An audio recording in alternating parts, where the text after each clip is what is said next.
Take number 523. Welcome back to another Targus backpack review, because I love Targus backpacks for some reason.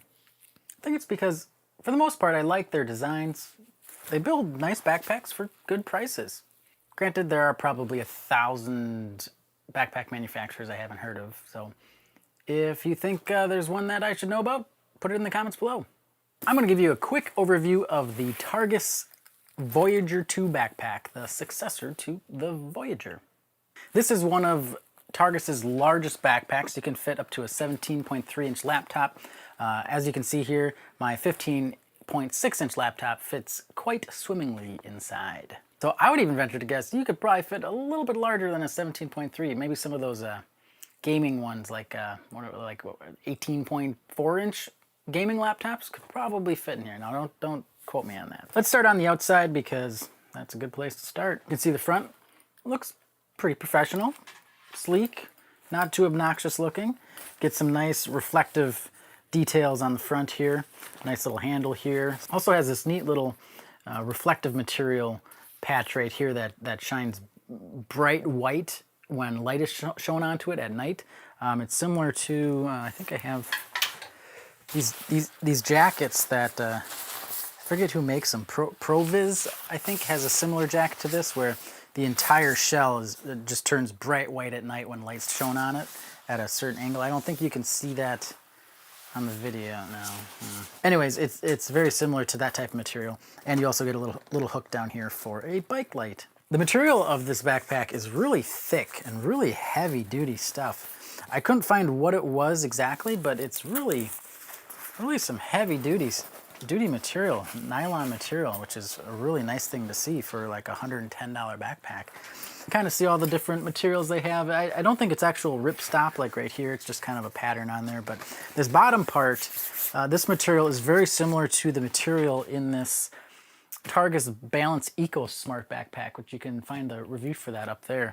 And I've had this backpack for many years, and it has stood up very well. No cracking, no gouges or anything, a little bit of scuffs, but that's very normal. So I have high hopes for this bottom material being very strong and tough. It has two different water bottle holders, one here and one on this other side, symmetrical. And there's also a zippered pocket here, which I think their website said was for umbrellas. An umbrella, I guess, sure. Lots of side storage there. Going around to the back. Has a lot of padding on the back here. You can see it's the same design as what was on the Balance EcoSmart, but there's a lot more padding in here. Really lustrous, fluffy padding, and which is very needed because this is going to be a heavy backpack once you have it all fully loaded with either a big 17-inch workstation laptop or a big heavy-duty gaming laptop. Padding in the shoulder straps is okay. I always liked backpacks that have a little bit more padding there. But they're nice and wide, so it shouldn't be too bad of a fit. You can also see you got a nice sternum strap here, adjustable, and an adjustable waist strap as well as removable. There's these little Velcro doodads right here that you can just undo, and then the waist strap comes off. I got an overmolded handle up here, and that's about it for the exterior. Just a really clean, simple exterior. Now let's talk about this flap up here. So the flap does have a little, looks like a glasses holding area here with a little bit of a padded front to protect, but it's not crush proof, so be careful what you put in there. But this flap has nice large buckles on the front, so you can easily undo the buckles even with gloves on, which is really nice. And this flap is really designed to kind of cover your main compartment zippers, just to give it a little bit added protection to the elements to prevent rain or snow or mud or whatever you go through with this backpack inside. So that's a nice addition there. I don't know if it's completely waterproof, but I would say it would take quite a bit of rain to get through that for sure. Very front pocket here is very unique. It was on the very first Voyager backpack, and now it made it to the Voyager 2. And that is an insulated pocket in the front for food. Keep things cold or keep things warm. I don't really know how popular of a feature that is, but I guess it had to have been fairly popular if they kept it on the Voyager 2. It's something I wouldn't personally use. I would have rather them invest the money that they invested into these materials to add a few other little things all over the backpack. But I don't know, you got a nice insulated pocket there if you bring a lot of cold or a lot of warm food with you wherever you go. All right. Ooh, let's talk about zippers while we're here. Very nice, smooth zippers.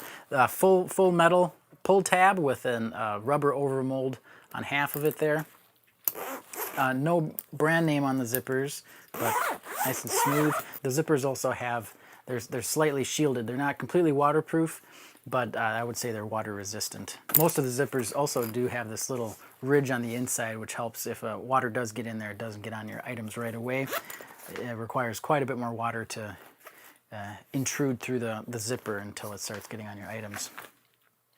So the very first pocket is where all your office supplies go: pens, pencils, doodads, detachable key ring here. I wish they would have put a mesh pocket right here. That would have been nice for quick access and ease of visualness to your items.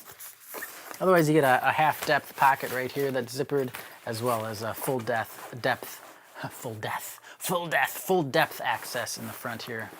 Just like it feels like a half an inch of bottom space there. Next pocket is your main compartment pocket where you'll store all your stuff. We're gonna have to go bazooka style here so you can see it all, maybe. You get two mesh pockets here with two folder / paper document holders, and those are full depth, as well as about 4 to 5 inches of depth here, or width here, for books and notebooks and such. Should we go bazooka? You can kind of see, you can't really see down there, but lots of room to store all your books. And the next pocket is for your laptop.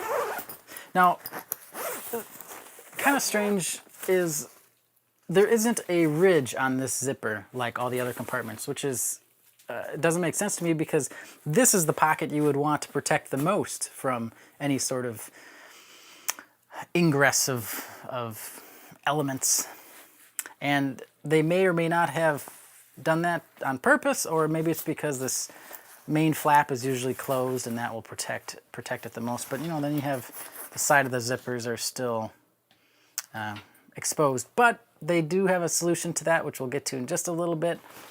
Just a little detail that I wish they would have added a little ridge there.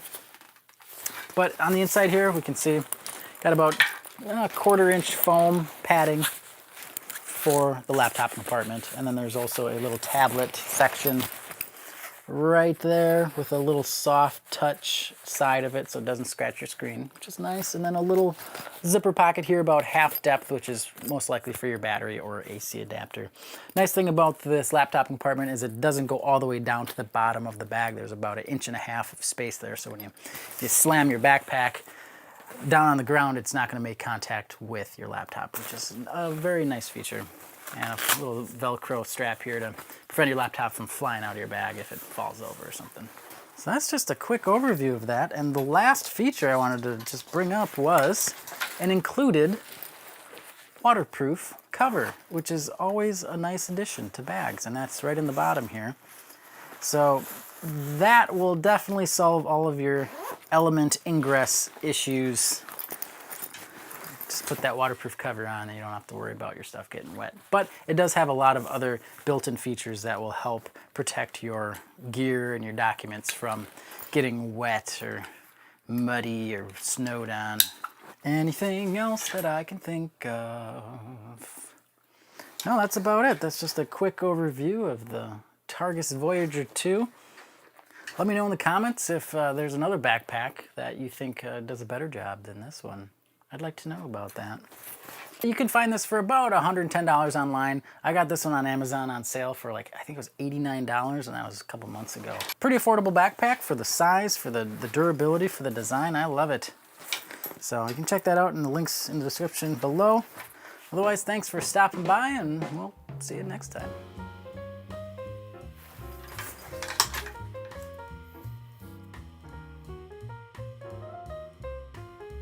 Take 527.